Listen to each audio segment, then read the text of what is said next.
Thank you কোয়াদ্রা। আজকের এই ভিডিওটা কোনো রকম সমালোচনা বা কোনো রকম সংকোচ জানানোর জন্য করছি না। আজকে এই ভিডিওটা হচ্ছে শুধু তোমাকে আর তোমার নির্দেশে যারা এই বুকে লোগোটা নিয়ে সারা দিন রাত খেটে গেছে, আমাদের এই ক্লাবটার ভালো চেয়েছে, দিনের পর দিন লড়ে গেছে, তাদেরকে ধন্যবাদ জানানোর জন্য। আজ আমাদের ইস্টবেঙ্গল সমর্থকদের আফসোস করার দিন নয়, আজকে আমাদের আবার ঘুরে দাঁড়ানোর দিন। আজকে আমাদের আবার পুনরুত্থানকে দুহাত দিয়ে গ্রহণ করার দিন। আজকে আমাদের পুনর্জন্মকে যে মানুষটা সত্যি করে দিয়েছে, তার জন্য আমাদের একটা কথাই বলা উচিত, we believe in you Carlos কোয়াদ্রা।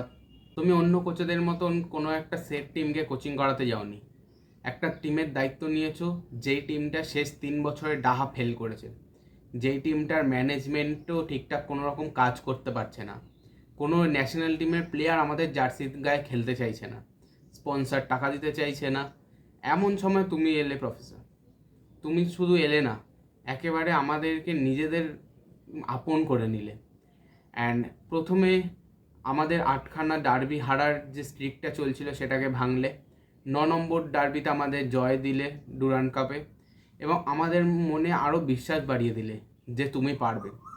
Durand কাপে যেখানে আমরা শেষ কয়েক বছরে নকআউটের কথাই ভাবতে পারছিলাম না, সেখানে তুমি আমাদের ফাইনালে নিয়ে গেলে। ফাইনাল হারের পরেও শপথ করে দিয়ে গেলে যে এই মাঠেই বদলা নেবে, এবং নিলেও।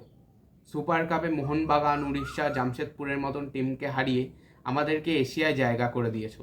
প্রচুর প্রতিকূলতা এসেছে, তা শুরুর দিকে পারদো, এলসে, খাবড়া, মন্দার রাও দেশাই এদের চোট হোক, মাঝখানে ক্রেসপোর না থাকা হোক, তারপর সৌভিক চক্রবর্তী বা নন্দকুমার, নুঙ্গা এদের মতন প্লেয়ারদেরকে গুরুত্বপূর্ণ ম্যাচে কার্ড সমস্যায় বা চোটের জন্য না পাওয়া, সব মিলিয়ে আমরা ভেঙে পড়তেই পারতাম, যেমনটা শেষ কয়েক বছর ধরে হচ্ছিল।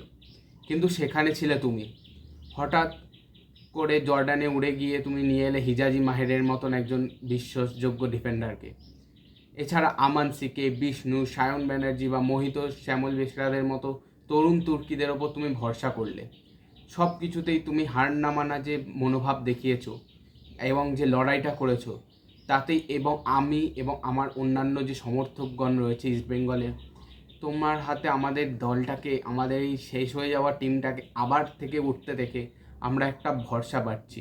আমাদের ক্লাব ম্যানেজমেন্ট একটা শান্তিতে পায়। এই বছর আমরা লিগ টেবিলে 7 নম্বরে শেষ করলাম, আমরা টপ 6-এ যেতে পারলাম না। বাট এটা আমাদের এবছর যে সাকসেসটা পেয়েছি, এটা আমাদের ভবিষ্যতে আরও এগিয়ে যেতে সাহায্য করবে।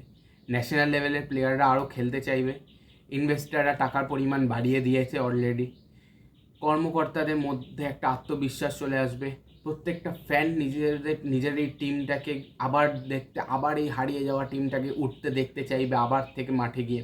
এই সিজনে যেমন আমাদের মনে থাকবে সুপার কাপ জেতা, তেমনই মনে থাকবে গিলের ভরসার হাত, মাহের নুঙ্গা প্যান্টিসের অপ্রতিরোধ্য প্রাচীর, রাকিবের বল কালেকশন, সৌভিক চক্রবর্তীর বিপক্ষের নাম্বার 6কে পকেট করে রাখা, ক্রেসপোর্স অ্যাটাকিং মনোভাব এবং মাহেশের ডিফেন্স চেরা পাস। এছাড়া আমরা নিশু কুমারের পিন পয়েন্ট ক্রস এবং সায়ন, বিষ্ণু এদের ড্রিবলিং, এইসব তো ভুলতেই পারবো না। এরপর আমাদের আসে ডার্বি বয় নন্দা এবং ক্লেটনের ফিনিশিং। এইসব জিনিস আমাদের এই মনটার মধ্যে না গেঁথে রয়েছে। অ্যান্ড শেষ বৈশাখ থেকে আজকে চৈত্র মাস শেষ হতে চললো। এই 12টা মাসে তুমি যা করে দিয়েছো আমাদের জন্য, তার জন্য একটা কথাই বলবো Cuadra, thank you. Thank you for everything. Thank you Kodrathan team for giving us our pride back, for the Asian entry, and thank you for all of our comeback. Thank you. Jai East Bengal.